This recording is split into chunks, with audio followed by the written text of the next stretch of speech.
오늘도 예배 가운데에 귀한 은혜가 있게 되기를 바랍니다. 오늘 주시는 하나님의 말씀 시편 23편 1절에서 6절 말씀 우리 지난주 이어서 보겠습니다. 구약성경 818면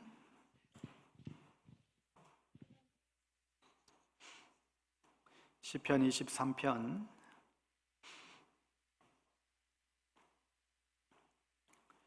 1절에서 6절 말씀 우리 찾으셨으면 일어나셔서 우리 교독하여 하나님의 말씀 봉독합니다. 여호와는 나의 목자시니 내게 부족함이 없으리로다.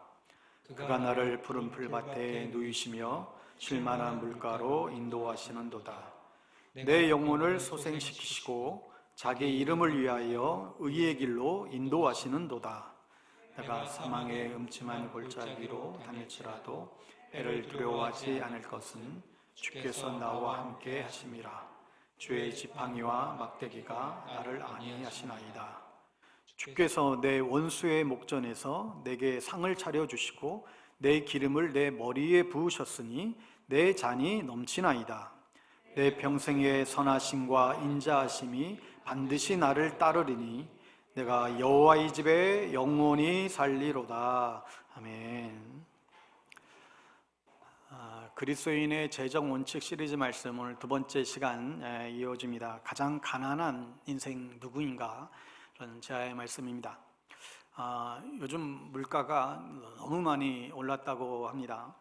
추석 대목이어서인지 더 그런 것 같아요.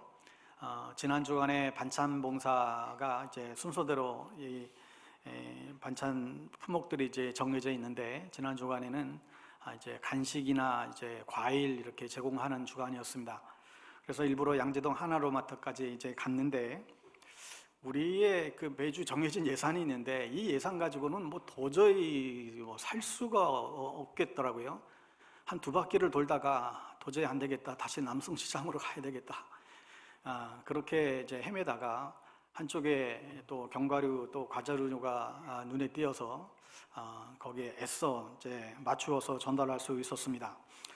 정말 매번 이 정해진 금액에 맞춰서 준비하는 게 여간 이제 고민이 될 때가 많이 있습니다.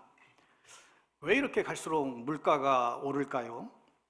물가에 두 가지 움직임이 있잖아요. 하나는 인플레이션입니다. 지속적으로 물가가 올라가는 상태를 말하지요. 그러니까 물가가 너무 많이 심각하게 오르는데 그렇게 물가가 너무 많이 올라서 생기는 그런 심각한 상태를 스태그플레이션이다 이런 말도 합니다. 우리의 신앙생활에 있어서도 인플레이션이 있을 수가 있습니다. 무슨 얘기인가 하면 일이 너무 많은 거예요. 신앙생활을 하는데 버거울 정도로 일이 많아요. 해야 될 일도 너무 많고 이 모임 저 모임 오라는 데도 너무 많고 봉사해야 될 것도 너무 많고 교회 가야 되는 일도 너무 많고 근데 이게 너무 지나치면 신앙생활에 굉장히 어려움을 직면하게 됩니다. 저는 개인적으로 성도님들이 주중에 교회에 자주 오는 걸 환영하지 않습니다. 개인적으로 와서 기도하고 열심히 또 매일 그런 것은 매일 와도 좋지만 일 때문에 교회에 자주 오는 것 그거는 올바르지 않다고 생각을 합니다. 그렇다고 자주 안 오면 믿음이 더 좋은 것인가? 그렇지도 않아요. 교회는 불받으러 오는 것이고 하나님께 예배드리러 오는 것이 우선되어져야 합니다. 그래서 섬김과 봉사도 하나님의 은혜를 아는 자들이 정말 감사에 대한 응답으로 자신의 실력에 맞게 봉사해야 돼요. 사람들에게 보이거나 억지로 하지 않아야 합니다. 그러지 않으면 봉사하면서도 시험 들고 믿음도 자라지도 않아요. 물론 자기 직분에 따른 책임이 있지 않습니까? 집사의 책임, 권사의 책임, 장로의 책임, 이 책임에 올바르게 믿음으로 반응하며 섬길 수 있어야 되는데 그 역할과 배역을 잘 감당해야 되겠지요. 내가 맡은 직분이 있는데 내가 맡은 배역이 있는데 그걸 내 기분대로 그냥 펑크 내버리면 내 기분에 따라서 하고 내 기분에 따라서 안 하고 그렇게 돼버린다고 한다면 공동체 전체를 힘들게 하는 결과를 초래하게 되지요.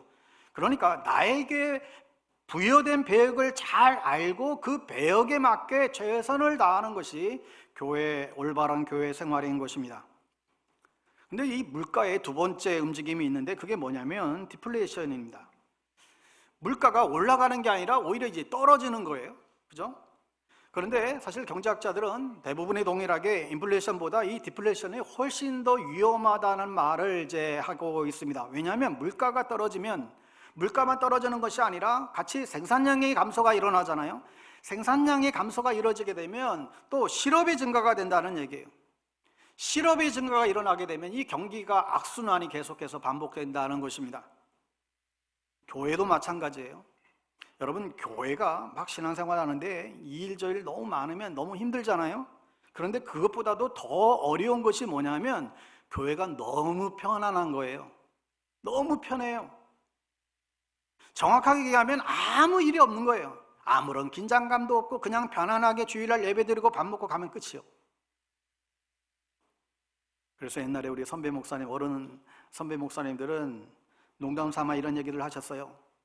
성도들은 쉴 새 없이 돌려야 딴 생각하지 않는다. 그래서 이 행사 끝나면 또 저 행사 있고 계속 프로그램을 계속 돌리는 거예요. 정신 딴 데 가지 않도록, 교인들이 나태해지지 않도록. 아멘입니까? 이거 아멘하면 안 돼요. 교회 일 열심히 하는 게 꼭 믿음 좋은 게 아니라니까요. 여러분, 교회 일은 기본만 하세요. 기본은 조차 안 하시는 분들이 문제지만 때가 되면 하겠죠. 신앙생활을 교회에 와서만 하려고 하지 마시고 여러분의 가정에서, 직장에서, 일상에서 더 잘하셔야 됩니다. 물론 일상에서 신앙생활을 잘 하려면 가만히 있어도 그건 잘할 수 있나요? 절대 그렇지 않습니다. 신앙생활이 교회에서보다 일상에서 하는 게 더 어려워요. 하여 일상에서 신앙생활을 잘 하도록 평소에 여러분들이 경건생활에 힘쓰셔야 되고 말씀과 기도로 무장되어야만 세상 가운데에서 믿음으로 승리할 수 있겠지요. 이것을 위한 기본적인 신앙 훈련들이 우리들에게 반드시 있어야만 합니다. 이를 위해서 여러분 적어도 우리의 이 공적인 예배 생활에는 충실하시기 바랍니다. 무엇보다도 여러분 주일 예배 드리는데 최선을 다해서 준비하시고 또 주일 셀 모임 그리고 금요 기도회 최대한 놓치지 않으려고 애쓰셔야 됩니다. 물가가 오르는 것도 문제지만 내려가는 것이 더 심각한 문제이듯이 아무런 부담도 갖지 않고 그냥 교회만 왔다 갔다 하면서 신앙생활을 하는 것이 더 심각한 문제라는 문제의식을 놓치지 말아야 합니다. 여러분, 존재하는 모든 것에는 평가하는 두 가지 기준이 있어요. 사람이든 물건이든 마찬가지입니다.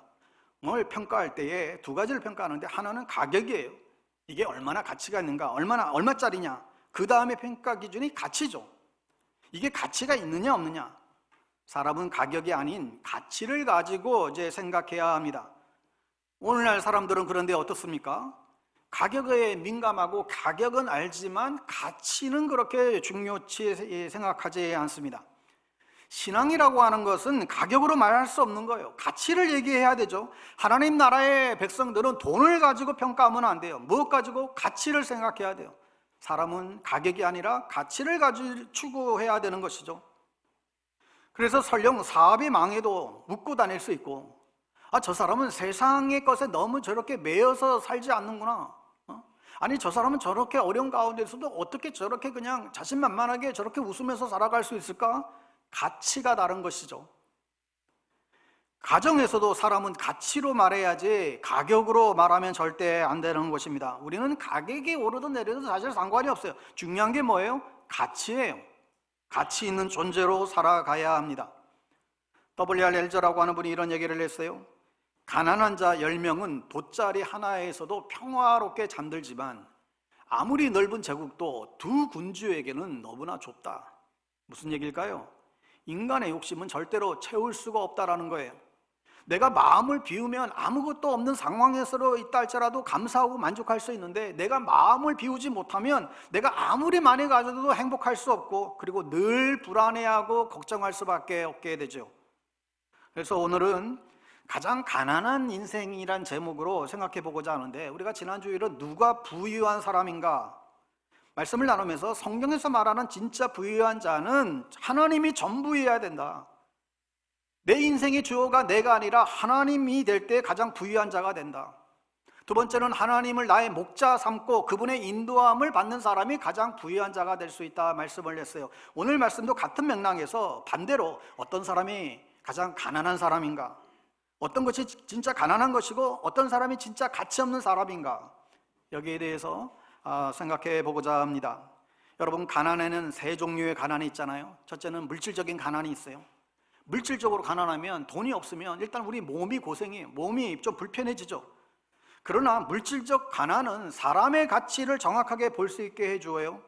그래서 내가 어디를 가서 대접을 받는다. 그런데 내가 돈이 없어도, 내가 어떤 지위와 내 어떤 위치, 아무것도 없는데도 불구하고 대접을 받는다라고 한다면 그 사람은 정말 제대로 잘 산 사람이에요. 우리가 살아가는 인생에서 내가 꼭 무슨 의사가 돼야 되고 변호사가 돼야 되고 꼭 돈이 많아야 되고 집이 있어야 되고 좋은 차가 있어야 되고 그래야 내가 대접을 받는다. 그 상태는 뭘 의미하는 것입니까? 그 사람의 가진 것으로, 가격으로 그 사람의 평가가 매겨지는 거예요. 그러나 그것은 정확한 평가가 아니라는 것이죠. 사실 내가 어디 가서 대접을 받는다라고 하는 것은 내가 대접을 받는 것이 아니라 내가 가진 어떤 위치, 지위, 돈, 직장 이런 것이 대접하는 것이지 내가 대접을 받는 게 결코 아닌데 우리는 이것을 가끔 놓치기 십상입니다. 여러분, 이 땅을 살아가는 동안에 쌓아놓고 축적하는 것은 악함의 증거입니다. 쌓아놓고 축적하는 것, 이건 악함의 증거라는 거예요. 여러분, 호랑이가, 아주 힘센 호랑이가 자기가 나중에 먹고 살려고 잔뜩 짐승들을 잡아다 놓고 쌓아놓는 거 보셨어요? 그러지 않아요. 그냥 배부르면 옆에 와서 쥐 한 마리가 설쳐대도, 사슴 한 마리가 아무리 설레대도 꼼짝도 하지 않아요. 쳐다보지도 않아요. 그게 사자이고 호랑이죠. 그게 강자예요. 진짜 강자가 뭡니까? 물질 때문에 불안해하지 않는 거예요. 물질 때문에 불안해서 계속해서 쌓아두지 않는 거예요. 계속 쌓아두는 이유가 뭐예요? 자기가 약하니까 그걸로 커버하려고. 종종 자신이 가지고 있는 이 재산을 생명처럼 붙들고 있는 분들이 계세요. 돈 없으면 무시당하고 돈 없으면 대접받지 못한다고 생각하니까 자신에게 돈이 마치 생명과 같은 거예요. 그러니까 돈이 떨어지면 인생 절망을 느끼는 것이죠. 자신에게 돈이 있으면 내가 다른 사람들이 나를 함부로 못한다고 생각하고, 내가 돈이 없으면 날 사람 취급 안 할 거라고 이제 생각하는 것이죠. 그래서 어떻게든지 쌓아놓고 그것을 자랑하면서 살려고 해요. 그래서 사람은 어떤 영역이 있든지 적게 가지면 열등감에 빠지고 또 많으면 또 교만함에 빠지게 됩니다. 사자들이 야, 너 사슴 몇 마리 잡아놨어? 너 잡아놓은 게 몇 마리야? 야, 너 그거밖에 안 잡았어? 사자들은 이런 얘기를 하지 않습니다. 이거 자랑하지 않아요. 우리가 살아가는 데 있어서 내가 가지고 있는 소유물을 가지고 자랑한다는 그 자체가 자신의 가치에 대해서 자신 없다라는 얘기예요. 자신의 존재에 대해서 자신감이 없는 거예요. 그리고 자신이 가질 수 있는 기쁨이 그거밖에 없다는 거예요. 진짜 기쁨이 무엇인가? 이것을 찾아야 됩니다. 내가 하나님 앞에서 내가 얼마나 소중한 존재인지, 나의 직업과 나의 직분과 나의 연봉과 나의 스펙에 아무런 상관없이 예수님의 피로 값지고 산 소중한 존재가 나 자신임을 우리는 늘 잊지 말아야 합니다. 그 다음에 두 번째 가난이 있죠. 정신적인 가난이에요. 물질적으로 가난한 사람은 어떤다고 했습니까? 계속 쌓아두려고 하는 사람, 그 가난한 사람이라고 그랬어요. 그런데 이 물질적 가난보다도 더 심각한 것은 정신적 가난입니다. 왜 정신적인 가난이 문제가 되느냐? 정신적으로 가난하면 물질에 의지할 수밖에 없게 돼요. 결국은 돈이 많지 않으면 늘 불안하고 늘 거기에 매달리고 늘 거기에 가치를 두고 살아가게 돼요. 반면에 정신적으로 부유한 사람은 어떻습니까? 여러분, 정신적으로 부유한 사람들, 예를 들면 이런 거예요. 자기가 화가 났을 때 주먹이 먼저 나가지 않고 말로 설명을 합니다. 당신이 이런 행동으로 인해서 내가 지금 내 기분이, 내 마음이 굉장히 지금 좀 상하다고 자신의 상태를 설명해요. 여러분, 이게 굉장히 중요한 이야기예요. 대화의 화법이 달라요. 상대방의 어떠한 태도를 보고 내가 거기에 즉각적으로 반응해서 화를 내는 것이 아니라, 내가 당신의 그러한 태도로 인해서, 당신의 그러한 반응으로 인해서 내 마음이 굉장히 아프다고, 내 안에 이런 감정이 생긴다고 상대방을 탓하기보다 자신의 감정을 설명하는 거예요. 그런데 자신을 설명할 힘이 없고 상황을 설명하는 힘이 없다면 이 사람은 사실 정신적으로 가난한 사람이죠. 이것은 다른 사람에게 의존하고 있다는 것을 뜻하기도 합니다. 물질적으로 가난한 사람들의 전형적인 특징은 계속 물질에 의존적이게 됩니다. 정신적으로 가난한 사람은 자기 스스로 정신적으로 가난하기 때문에 자꾸 다른 사람을 의지하게 되고, 또 다른 사람의 말이나 행동에 신경 쓰이게 되고, 또 다른 사람의 눈치를 보면서 계속 살아가게 되는 그런 상태에 빠지게 돼요. 이게 정서적으로 가난한 사람들이에요. 그런데 가장 심각한 가난이 무엇입니까? 신앙적인 가난이에요. 하나님을 의지하지 못하고 하나님을 따라가지 못하면 계속해서 사람을 의지하고 또 다른 사람을 의지하고, 그러다가 이제는 내가 사람을 믿을 수가 없겠다, 다른 사람을 믿을 수 없으니까 또 결국은 돈을 의지하고, 건물을 의지하고, 주식을 의지하고, 돈을 쌓아놓고 거기서 기쁨과 만족을 찾아가려고 해요. 신앙적으로 가난하다는 말이 뭡니까? 신앙적으로 가난하다는 것은 하나님의 인도하심을 받지 않는 상태를 말해요. 하나님의 인도함을 받지 않는 상태, 이게 신앙적으로 가난한 상태예요. 오늘 다윗이 본문에 뭐라고 고백하고 있죠? 2절 3절의 끝부분에 어떻게 끝납니까? 쉴 만한 물가로 인도하시는도다. 또 3절에 의의 길로 인도하시는도다. 내가 진짜 부유하다고 하면 정말 뭐가 진짜 부유한 것이냐? 하나님의 인도하심을 받으면 돼요. 왜요? 쉴 만한 물가로 우리를 늘 인도하시기 때문에. 오늘 본문 2절을 여러분 다시 한번 보실까요? 2절 말씀, 그가 나를 푸른 풀밭에 누이시며 쉴 만한 물가로 인도하시는도다. 진짜 가난한 인생은 하나님의 인도하심이 없는데, 어떤 인도하심이 없느냐? 쉼으로 인도하지 않는다는 거예요. 쉼이 없는 인생이에요. 여러분, 성경에서는 이 쉼을 여러 가지로 표현하고 있죠. 이 안식이다, 평안이다, 이렇게 얘기합니다. 성경에서 말하는 이 안식, 쉼은 세 가지의 형태가 있습니다. 첫 번째는 이 맨화, 이 상태의 구별이에요. 맨화. 이 맨화라는 이 단어가 뭐냐면, 세상이 어지럽고 혼란스럽고 막 복잡해도 나는 평안할 수 있어요. 주위의 상황에 상관없이 자기 자신은 늘 태평한 거예요. 왜요? 하나님과 나 사이가 분명하고, 그리고 나 자신에 대한, 내 인생에 대한 확신이 분명하기 때문에 주변의 상황에 요동하지 않고 늘 평안의 상태를 유지해요. 돈이 있든 없든, 상황이 어떻게 복잡하든, 위기의 어떤 상황이 오든, 내가 가는 길에 대한, 내가 살아가는 것에 대한 확신이 있는 그 상태, 자기 자신의 분명한 그런 구별이 있는 거예요. 다른 사람과 나는 다르다는 거예요. 예수 믿는 사람에서 예수 안 믿는 사람과 확실히 다르다는 거예요. 하나님을 의지하는 사람과 하나님을 의지하지 않는 사람이 다르게 구별이 되는 그 상태의 구별을 맨화라는 단어를 씁니다. 두 번째 구별은 샤바스라는 말인데, 시간의 구별을 말해요. 안식이 되려면 일단 상태의 구별이 돼야 되죠. 나는 하나님의 자녀다, 나는 하나님의 백성이다, 나는 하나님을 의지하는 사람이다, 이런 그 정체성이 분명해야 되는데, 그리고 진정으로 쉼이 또한 일어나려면 시간을 구별해야 됩니다. 이 시간은 쉬는 시간이다, 이 시간은 하나님 앞에 드리는 시간이다. 주일날 하나님 앞에 나와 예배드리고 주님 안에서 우리가 머무는 그런 쉼이 없다라고 한다면 사실 일주일 내내 그냥 일만 하는 거죠. 우리가 시간을 구별하여 산다, 여기에 대해서 우리는 분명해야만 합니다. 여러분, 일주일 동안 내가 살아가는 그 일주일의 시간 중에 내가 하루는 온전히 주님 앞에 드린다, 그리고 하루의 첫 시간 혹은 하루의 마지막의 시간, 그게 5분이든 10분이든 그 시간을 구별하여 내가 하나님 안에서 쉼을 얻고 하나님과 또한 되뇌이는 그 하루의 시간을 갖는다, 그 시간을 하나님께 드린다, 이런 시간의 구별이 있어야 진짜 안식이 있게 됩니다. 여러분, 주일날 교회 와서 예배 드리는 것도 일이고 봉사하는 것도 일이고 전혀 쉼이 없는 주일이라고 한다면 그거 심각하게 생각해 보시고 다른 거 하지 말아야 됩니다.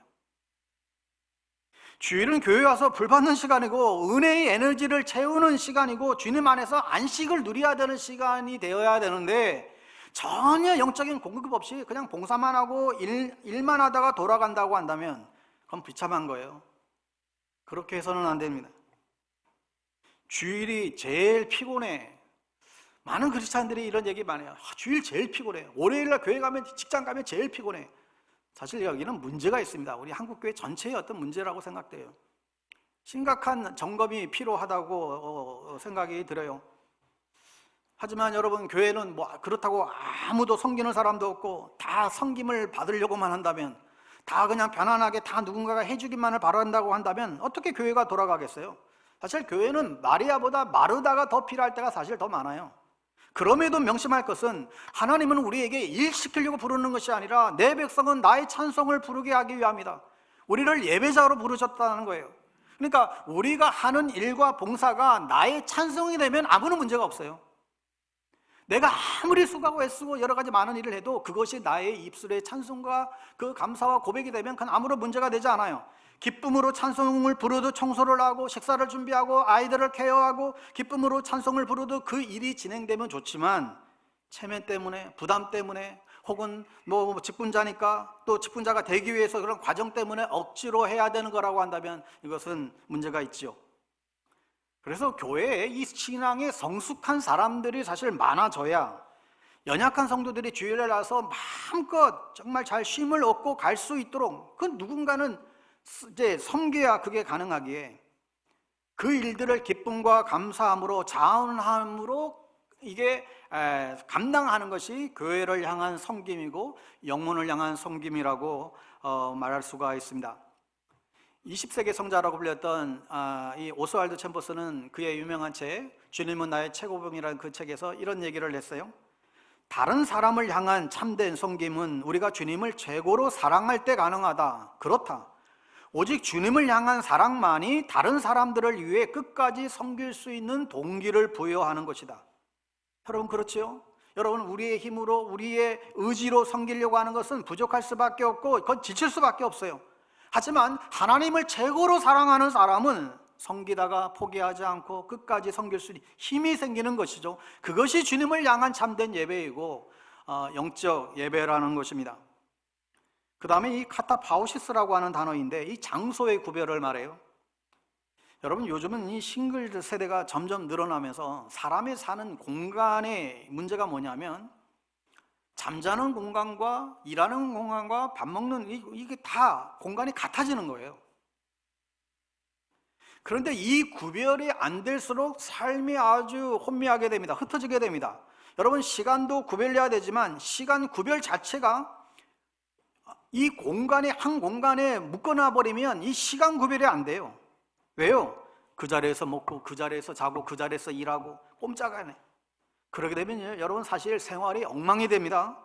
이 원룸의 이 위험성이라고 생각이 들어요. 구별된 공간이 있어야 돼요. 일하는 장소와 밥 먹는 장소와 자는 장소, 이게 명확하게 구분이 되어 있어야 됩니다. 여러분, 혹시 교도소 가본 경험이 있으신가요? 저는 몇 번 가봤어요. 수감된 건 아니고 그 면회를 여러 차례 가봤고, 그 안양교도소에 예배 설교하러 2번 갔던 기억이 있습니다. 여러분, 교도소는 어떻습니까? 먹는 장소와 또 자는 장소와 볼일 보는 장소가 다 똑같아요. 안양교도소 같은 경우에 징벌방은 1.3평에 조그만 방이에요. 혼합방도 12명이 같이 지내면서 화장실 하나예요. 어떻게 보면 이게 그냥 우리 그래서 이제 징역 산다 뭐 이런 표현을 하는 건데, 사람의 삶이 아닌 것이죠. 사람은 어떻습니까? 장소를 구별이 돼야 돼요. 일하는 장소, 쉬는 장소가 구별이 돼야 되죠. 예배하는 것과 그렇지 않은 것, 이게 구별이 돼야 됩니다. 그래서 우리가 예배당 안에서는 물 위에는 우리가 가급적 또 우리가 피하는 것이죠. 이 장소의 구별 때문에 그래요. 여러분, 우리가 살아가면서 우리 인생의 안식처가 있어야 됩니다. 하나님이 우리에게 주신 2가지 안식처가 있습니다. 하나는 교회입니다. 여러분, 교회에서 우리의 안식을 얻어야 되죠. 우리가 왜 교회 가요? 교회는 영적인 안식처이기 때문에, 영적인 우리의 집이기 때문에, 그래서 내가 교회에 와서 우리가 평안을 얻고 그 안에서 영적인 쉼을 얻어야 됩니다. 그런데 교회가 그 쉼과 안식을 위한 장소가 아니라 무슨 이익을 취하게 한 장소라든지, 누군가 무슨 다투러 오는 장소라든지, 무슨 아르바이트 하러 온다든지, 이렇게 되면 이 교회의 원래 기능을 다 잃어버리게 되는 것이죠. 우리는 소속이 분명해야 됩니다. 나는 어느 교회에 속하고 있고 봉사하고 섬기고 예배드리는 이 사람이다. 그 소속감이 분명해야 사람은 행복을 누릴 수 있어요. 사람은 기본적으로 안전에 대한 욕구가 있잖아요. 이 안전에 대한 욕구, 소속감에 대한 욕구, 성취에 대한 욕구, 이 욕구가 기본적으로 우리 안에 갖춰져야 행복을 누리게 되고 행복을 유지하게 됩니다. 그 다음에 하나님이 우리에게 주신 안식처가 뭐예요? 가정이에요. 그런데 오늘날 가정이 어떻습니까? 인간관계가 힘드니까 혼자 살아요. 아이들이 크면 다 독립해서 내보내야 되지만 또 그보다도 이제 같이 살기 위해서 나가는 애들도 많아요. 이 혼자 사는 싱글들이 계속해서 늘어나고 있습니다. 지금 나홀로 사는 이 세대가 뭐 1,000만에 육박하고 있대요.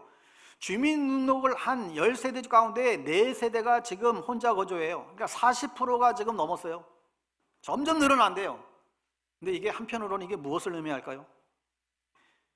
여러분, 그냥 혼자 집에 들어가서 혼자만 살게 되면 다툼도 없고 갈등을 일으킬 것도 없지만 그게 무엇으로 다가오게 됩니까? 공허감이 커져감으로 다가와요. 외로움, 우울증, 고독사, 이게 계속 이제 늘어나게 될 거예요.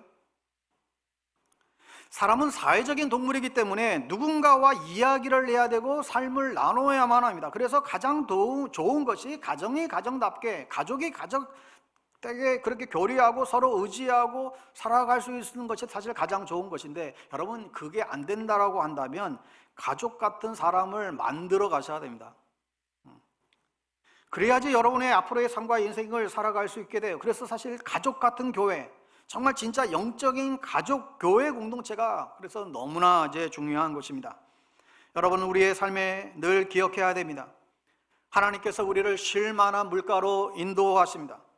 내 삶에 쉼이 없다, 안식이 없다, 평안이 없다, 뭘 의미하는 거예요? 하나님의 인도하심을 내가 못 받고 있다라는 것이죠. 하나님의 인도하심을 받으면 반드시 힘을 얻고 용기를 얻고 다시금 우리 안에 회복을 얻게 됩니다. 여러분, 쉼도 그냥 쉬자 해서 쉬는 게 아니잖아요. 쉼에 대한 전제 조건이 있어요. 여러분, 백수들이 더 바쁘다는 말을 농담처럼 하잖아요. 백수들이 더 바쁘대. 왜 그래요? 놀고 먹는 게 쉼이 아니기 때문에 그래요. 여러분, 쉼을 위해서는 첫째는 직업이 있어야 돼요. 무언가 일이 있어야 돼요.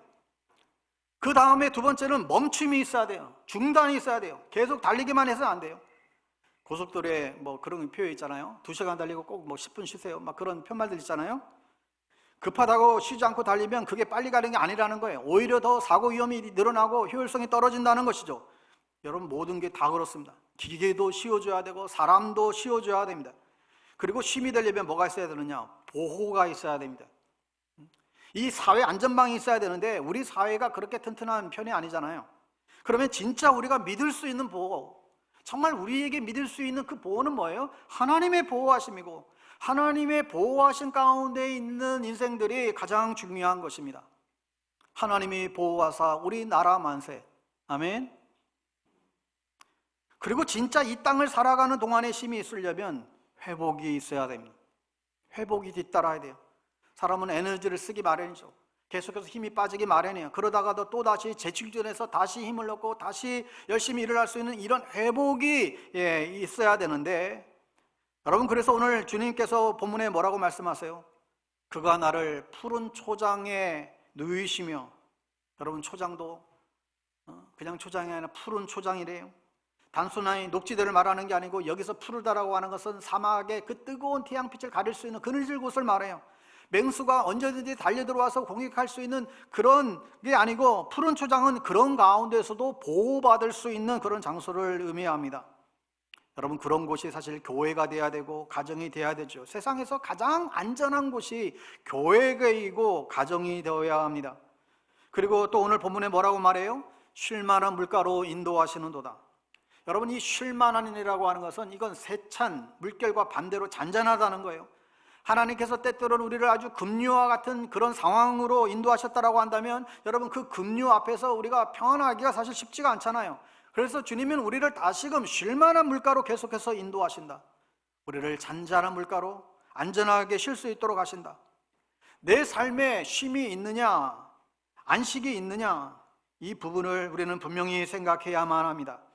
그리고 한 가지 더, 진짜 가난한 사람, 우리 가난한 가운데 있는 사람이 어떤 사람인가? 진짜 지금 가난 가운데 있는 사람이 어떤 사람인가? 의가 없는 인생이에요. 쉼이 없는 인생이에요. 오름이 없는 인생이에요. 오늘 3절을 다시 한번 보세요. 3절. 내 영혼을 소생시키시고 자기 이름을 위하여 의의 길로 인도하시는도다. 내 영혼을 어떻게, 내 영혼을 소생시키려고. 여러분, 이 소생시킨다, 이건 되돌아오게 한다는 뜻이에요. 죄악에 빠져 있다가 공경에 빠져 있다가 공경에 빠져서 정말 힘겹게 지내고 죄악 가운데서 정신없이 힘들게 살아가고 있는데 거기서 벗어나 돌아오게 해서 우리를 다시금 하나님께 매달리게 해주는 그 상태, 이게 소생이라는 거죠. 하나님이 계속 우리를 의의 길로 인도하십니다. 여러분, 우리는 길을 가는 인생이죠. 우리 인생에는 세 가지 종류의 길이 있습니다. 하나는 죄악의 길이에요. 내가 가고 있는 이 길이 죄를 짓고 죄를 향해 가고 있는 길인가 아닌가 늘 생각해야 됩니다. 두 번째는 쾌락의 길이에요. 즐거움을 위해서, 단지 재미를 위해서 살아가는 인생이죠. 그러나 이런 길을 벗어나서 우리가 어떤 길을 가야 된다고요? 의의 길이에요. 정의의 길이에요. 옳은 길을 가야 하는 것입니다. 여러분, 우리가 살아가는 동안에 정말로 우리가 바른 길을 가고 옳은 길을 가고 정말 그럴 때 흔들림이 없어요. 내가 옳은 길을 가고 정말 바른 길을 가고 있으면 길이 열리게 되어 있습니다. 반드시 하나님께서 그 사람의 길을 열어주세요. 독일에 가면 이런 광경을 쉽게 볼 수 있다 그래요. 고속도로에 구급차나 응급차가 소리가 우리 사이렌 소리가 울리게 되면 전부 모든 차들이 그냥 사방으로 싹 흩어진대요. 그 응급차가 갈 수 있도록. 홍해 갈라지듯이 완전히 그냥 쫙 갈라진대요. 사이렌 소리가 들리면. 우리는 요즘 우리나라도 많이 나아졌지만 여전히 안 비켜줄 때 많잖아요. 여러분, 그런데 우리가 기억해야 될 것은 정말로 내가 바른 길을 가고 의의 길을 가고 있고 한 영혼을 생각하며 하나님 나라를 생각하며 우리가 살아갈 때에 반드시 하나님께서 길을 열어주신다. 가난이 나를 막지 못할 것이고 어려움이 나를 막지 못할 것이고 위기가 나를 막지 못할 것이다. 하나님께서 나를 의의 길로 반드시 인도할 것이라는 이 확신을 가지고 여러분 살아갈 수 있기를 바랍니다. 오늘 본문에 하나님께서 뭐라고 말씀하십니까? 자기 이름을 위하여 의의 길로 인도하자. 자기 이름을 위하여. 내가 잘 되는 것이 하나님의 기쁨이고 내가 잘못되면 하나님의 이름이 더럽혀진다는 거예요. 그래서 우리를 반드시 의의 길로 인도하신다는 것이죠. 우리의 관심사를 어디에 둬야 되겠습니까? 여러분, 죄악된 길, 쾌락의 길이 아니라 의의 길, 옳은 길을 가는데 관심을 둬야 합니다. 영국에 생스터라고 하는 아주 유명한 설교가가 있었습니다. 이분이 한참 열심히 일할 그런 나이였는데 이상한 병이 들었어요. 몸이 점점 이제 굳어져가는 그런 병이 들었습니다. 그 당시 의학으로는 그 원인을 발견할 수가 없었습니다. 그런데 이 생스터 목사님의 그 아들이 그 아버지에 대한 그 정기를 글을 쓰는데 그때 자기는 자기 아버지의 그 당시에도 굉장히 유명한 설교가 있지만 자기 아버지의 설교가 그 누구의 설교보다도 가장 훌륭했다라고 말을 하면서 아버지의 설교 가운데 가장 훌륭한 설교가 언제였는가 하면 목과 입까지 다 굳어져서 아무런 설교를 하지 못하게 되셨을 때 그때 그분이 삶으로 보여준 설교가 가장 훌륭한 설교였다, 그렇게 이야기를 해요. 고통 가운데 아무런 말도 못하고 꼼짝없이 움직이지도 못하는 그런 상황에 빠져 있을 때 그때 보여준 모습이 자신 아버지의 모습이 가장 훌륭한 설교였고 위대한 설교였다라고 말합니다. 이 센스터 목사님이 운명하기 전에 그 굳어진 손을 들어서 겨우 오랫동안 겨우 끙끙거리면서 편지를 이제 적고 평소에 그 당시 아주 친밀했던 빌리그람 목사님에게 그 편지를 건넸대요. 그 편지의 내용이 이겁니다. 주님은 내게 부족함이 없었습니다. 건강했을 때뿐만 아니라 건강치 못했을 때에도 지금 나에게 죽음이 다가오는 지금에도 주님은 정녕 부족함이 없으십니다. 이것이 분명한 사실이니 이 사실을 기회가 있는 대로 이 사실을 전해 주십시오. 센스 목사님의 고백이 뭐예요? 내가 건강했을 때에도 나한테 부족함이 없으신 분이 주님이었고 내가 건강하지 못했을 때에도 부족함이 없는 주님이었다. 여호와는 나의 목자시니 내게 부족함이 없다. 건강하든 건강하지 못하든 부유하든 부유하지 못하든. 여러분, 우리 인생에 있어 진짜 가난한 인생이 뭡니까?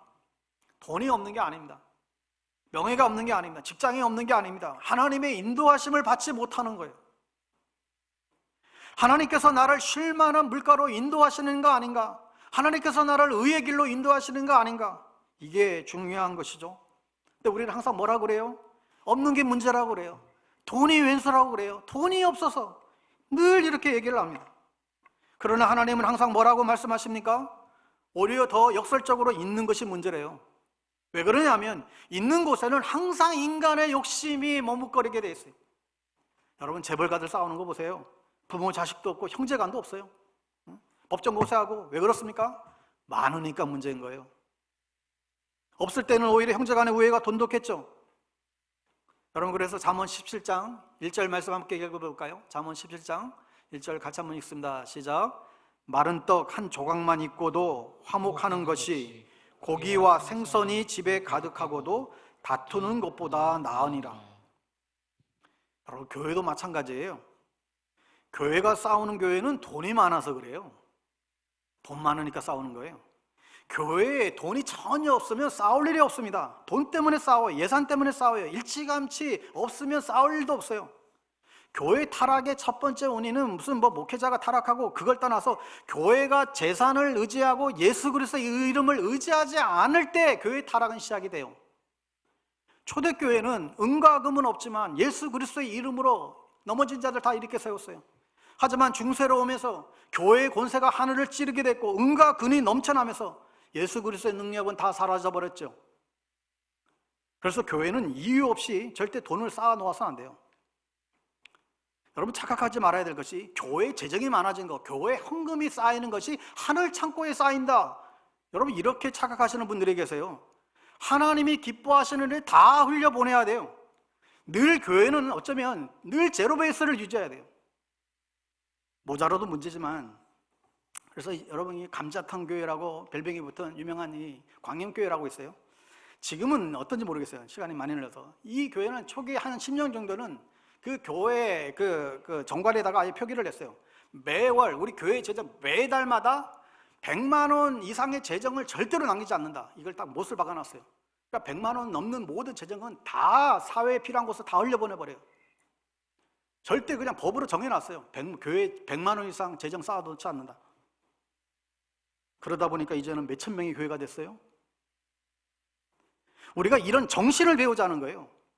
내 주머니에 있는 돈이 그곳에 있을 때는 아무런 일도 안 일어나지만 그것이 누군가에게 흘려보냈을 때는 생명이 살아나는 역사들이 일어나게 됩니다. 자기만의 성을 쌓는 사람이 아니라 무너진 누군가의 성을 일으켜주는 인생이 되어야 합니다. 그래서 이 인간의 욕심이 머무는 곳에는 인간의 욕심이 머물지만 욕심이 없는 곳에는 하나님의 은혜가 반드시 머물러요. 여러분, 우리가 이것을 늘 기억하셔야 됩니다. 욕심을 부릴수록 영적인 이 시야가 계속해서 감겨질 수밖에 없게 돼요. 하나님, 저는 특별한 재능도 없고 가진 것도 없고 하지만 주님이 나의 힘이 되는 줄 믿습니다. 저는 주님만 의지할게요. 저는 연약합니다. 주님의 도움이 필요해요. 늘 저를 불쌍히 여겨주세요.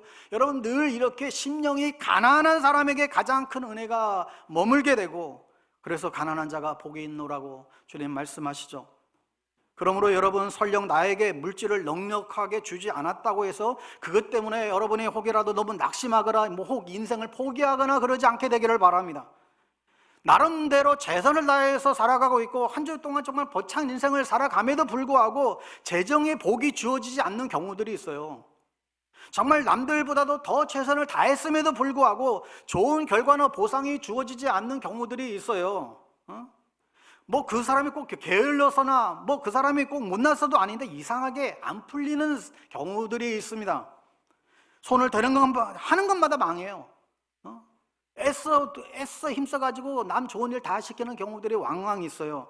하지만 하나님은 여러분, 우리가 얼마나 많이 가졌는지 소유를 묻지 않고 내가 너에게 준 것이 몇 개를 남겼는가를 사실 우리에게 물으세요. 여러분, 그게 달란트 비유 아니에요? 5달란트, 3달란트, 1달란트 각각 다 나눠주고 얼마나 많이 남겼는가를 보지 않고 그 액수를 보지 않고 얼마나 우리에게 주신 것 중에서 얼마나 남겼는가를 보고 주님은 평가하시죠. 그래서 많든 적든 나에게 주어진 것을 사명으로 여기고 그것을 가지고 하나님을 기쁘시게 하는 삶에 초점을 맞추고 믿음으로 살아가려고 할 때 재물의 적음으로 인하여 열등감에 빠지지 않고 재물의 많음으로 인하여 교만에 빠지지 않게 됩니다. 그리고 더 나아가 정말 실제적으로 내 삶의 현실이 세상적으로 너무나 가난한 인생이 된다 할지라도 오히려 그 삶이 가장 부유한 인생이 될 수 있다라고 하는 것을 우리는 또한 잊지 말아야 됩니다. 왜요? 세상을 이기신 주님께서 우리 혼자 내버려 두시지 않고 내가 너와 함께 할 것이다. 어떤 상황이 있든지 내가 너와 함께 할 것이다. 이 약속의 말씀을 주셨기 때문에 우리는 걱정과 염려에 빠질 이유가 없습니다. 그리고 오히려 내가 많은 것을 가지고 있고 내가 그것을 위해서 만족하고 또 그래서 하나님이 없는 인생, 내가 가진 것이 많아서 그래서 하나님이 없어도 얼마든지 살 수 있다고 하는 그 인생이 가장 진짜 가난한 인생이라는 것을 잊지 말아야 됩니다. 무엇이 진정한 문제입니까? 우리는 늘 없는 것이 문제라고 말하지만 하나님은 늘 있는 것이 문제라고 말씀하십니다. 있는 곳에는 인간의 욕심이 머물지만 없는 곳에는 하나님의 은혜가 머물기 때문에 그렇습니다. 그래서 가난한 자가 복이 있습니다. 사랑하는 성도 여러분, 우리가 우리의 인생이 어느 누구도 자신할 수 없습니다. 아무리 돈을 많이 모았다 할지라도, 내가 아무리 건강한다 할지라도, 내가 지금 최고의 어떤 좋은 직장에 다닌다 할지라도, 여러분 어느 날 하루아침에 내가 그동안에 의지했던 모든 것들, 환경과 물질들, 사람들 어느 한순간에 다 사라져 버릴 수 있어요. 여러분 하나님 앞에서 어느 누구가 여러분 우리의 인생을 자신할 수 있습니까? 성도 여러분, 하나님의 은혜가 없이는 그 어떤 것도 어떤 상황도 우리 인생의 안전지대는 없습니다. 오늘 말씀을 정리하며 마음에 새기기를 바랍니다. 가장 가난한 인생은 하나님의 인도하심이 없는 인생입니다. 하나님의 인도함이 없이 돈만 있다면 결코 그 인생은 쉼이 없어요. 계속 안 좋은 일이 더 많아질 거예요. 여러분 돈벼락 맞기를 기대하지 마세요. 돈벼락 맞으면 곧 죽어요. 내 삶에 어려움이 있어도 항상 미소를 잃지 않고 내 삶에 쉼이 있는가? 내 삶에 의가 있는가? 그렇다는 확신이 있으면 가장 행복한 인생이라는 그 확신을 가지고 믿음을 가지고 살아갈 수 있고 하나님 나라와 그 일을 구하며 살아갈 때 그 인생이 가장 아름다운 인생이라고 생각합니다. 여러분의 삶이 그러한 소중한 인생이 될 수 있기를 예수님의 이름으로 축원합니다. 기도하겠습니다. 살아계신 주님, 한 번밖에 없는 인생인데 저희들이 마치 한 번밖에 없는 것처럼 그렇게 살아갈 때가 있습니다. 자기 혼자 죽지 않고 영원히 살 것 같은 그런 생각에 빠져서 오만방자하게 살았던 순간들도 많습니다.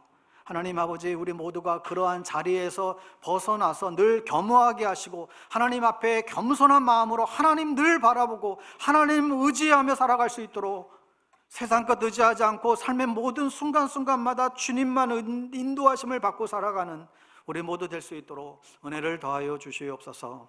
예수님의 이름으로 기도합니다. 아멘.